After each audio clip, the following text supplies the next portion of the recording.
Jeff Muir, co-author, The Electrician. Andrew Winslow, co-author of The Electrician. So, Andrew, you were born in Dorchester, grew up in the Boston area. Grandfather's an electrician, your father's an electrician. Your dad started taking you on jobs as a kid as his electrician's helper, right? Yes. And when you were a teenager, did you want to be an electrician? Well, I thought it was interesting, getting things to work at the end of the day. Right, but you had other dreams, right? You wanted to be a ship captain? Yeah. And then eventually, through some struggles, you realized that becoming an electrician was the right thing for you. That's right, yeah. I enjoyed it, and it seemed like it was the right fit. And you've been a member of the IBEW Local 103 for how long? 30 years now. 30 years? And what is it about The Electrician? Why is the book called The Electrician? And what is it about being an electrician, or is it about something else? Well, it's about being an electrician, but it's also about a working class man's life in the greater Boston area.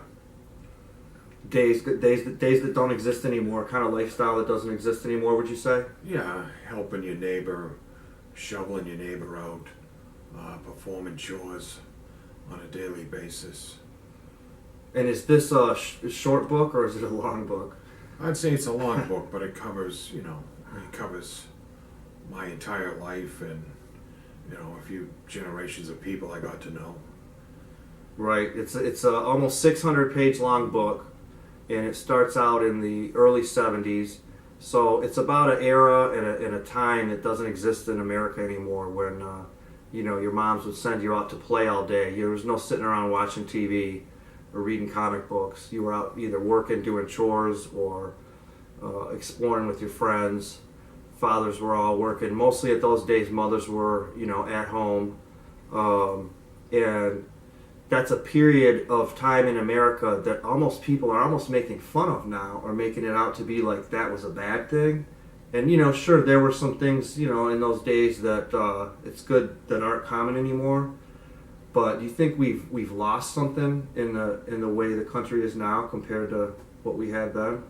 Well, I think we had cooperation. We had we didn't lock our doors. We looked out for our elderly. We experienced, all sorts of physical, emotional pain, and we got through it, whether it was by the church or talking to elders. It just seems it's time gone by. Yep. We've definitely gained some things, and we've definitely lost some things. So the name of the book is The Electrician, and the subtitle is From Altar Boy to Addict, growing up Irish Catholic in 1970s blue-collar Boston. What would you say about your Irish Catholic upbringing? What was unique about that, and how did that make you the person you are today? Well, it was instilled in me at a young age too. Hard work, determination. I had two paved roots, as mentioned in the book, and it was we had faith, we had the church. Life revolved around the church, so it was instilled in me the work ethic at a very young age. Suit up and show up, right, to life. And one of the themes in the book is, how with a religion like that, or almost any religion, when you're a young child, and these older people are telling you these stories, it's interesting how a kid's mind tries to make sense of that. And one thing that I loved about when I first read your manuscript was how you described that in the book. The process of a young child trying to make sense of everything they're telling you in church. And then you go out in the world and you see a different thing happening. And you definitely struggled in your teenage years, kind of rebelled against the faith. But what comes through in the book, I think, is you weren't just rebelling, you were questioning. You were trying to figure it out. And, can you tell a little bit about the struggles during those teenage years that led up to you kind of having your eyes opened? Well, I think it was, there was do's and don'ts in the church, and I would push the envelope, and, of course, with every action, there's a reaction, and I would, there was a consequence of, drinking too much. There was a consequence of, certain actions towards people, and, so. So that's part of the story of the book is growing up at a certain time, certain place, a certain culture, a very distinctive one in the United States of America that will be nostalgic for a lot of people, I think. And it's a story about questioning that culture around you with all the good things in it and all the bad things in it, and then trying to find out who you are and become a productive member of society and a good person. And a lot of people have asked, why is it called The Electrician? Is it about, is it about being an electrician?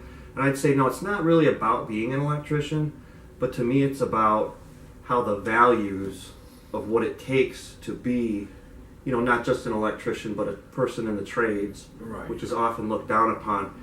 Those values which your father always talked about and always lived in front of you, even though it was difficult for you, eventually, when those sunk in, that's what gave you the insights you needed to stop the drinking and buckle down, and right? Right.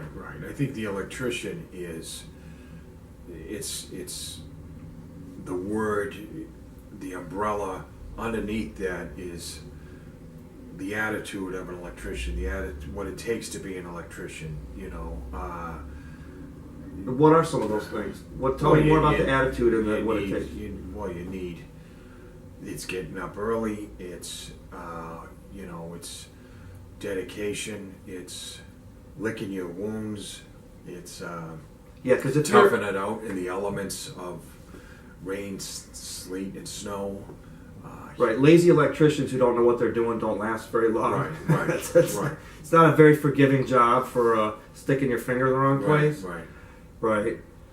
So how did some of that stuff help you when it came to, you talked about the drink, and one thing that's described in the book is how that solved a lot of problems for you for a long time. Anxiety, worries, insecurities. So the alcohol, solve some of those things, but then eventually, time after time, job after job, relationship after relationship, opportunity after opportunity, the drink ruined those things, and then you finally figure out through some of those old school values that were maybe difficult as a kid, work from dawn to dusk, pay attention, sit up straight. Some of those things, though, once we get a little older, we realize that's the secret to really living a healthy life. Right. Yeah. It's they were life lessons, really, and they help you out sober as well. That you suit up, you show up, and you get another day of sobriety. You're out in the element, you're out in the field, you're out with society, and I apply them today in sobriety. So. And how long has it been since you had the last drink? 27 years. 27 years, and that's how long you've been an electrician? 30 years. Yep. So, the Electrician book, it's a wonderful read. Everyone, I think, today has a friend or family member or themselves who struggled with, these issues. These are human issues, universal things, whether it's addiction or alcohol or anxiety or just not having figured out yet how to be a grown-up adult, and make it in the world. It's an inspiring story.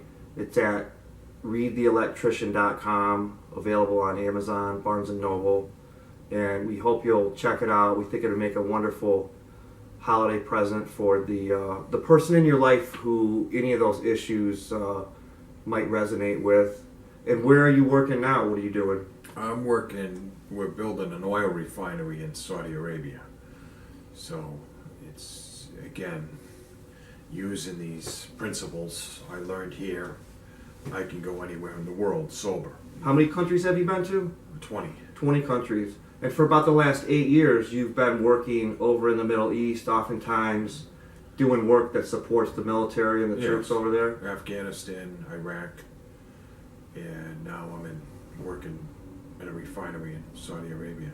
Yeah, and one of the things you talk about at the end of the book is all of those tradesmen and women who are military contractors in harm's way, in war zones, and it's thank goodness that to the extent it does, the media shows us what the troops are going through, but often a lot of the unsung heroes over there are the tradesmen and women who are doing that support work.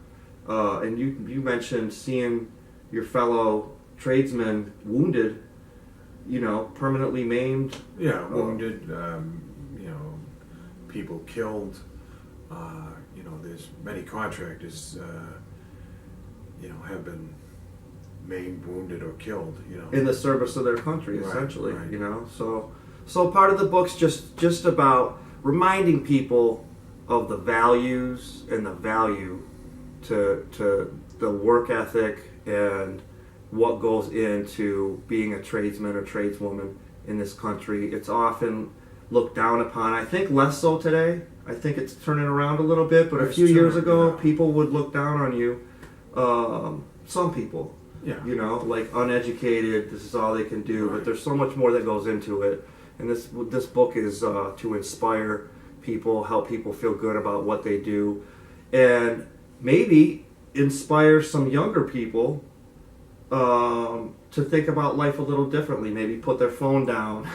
Right. Maybe get out in the woods. Maybe consider a career in the trades instead of thinking the only thing they can do is develop software or whatever. Well, I think it's wide open because not as many people are getting into the trades, and so I think the opportunity's there, and you can work all over the world. It's wide open for somebody that's eager to work and wants to have a skilled trade. Right. All right. So where can they buy the book? ReadTheElectrician.com. And we're at Amazon, Barnes and Noble, and we hope you'll give it a try. Jeff Muir, the electrician. Andrew Winslow, the electrician. The real electrician. Thank you.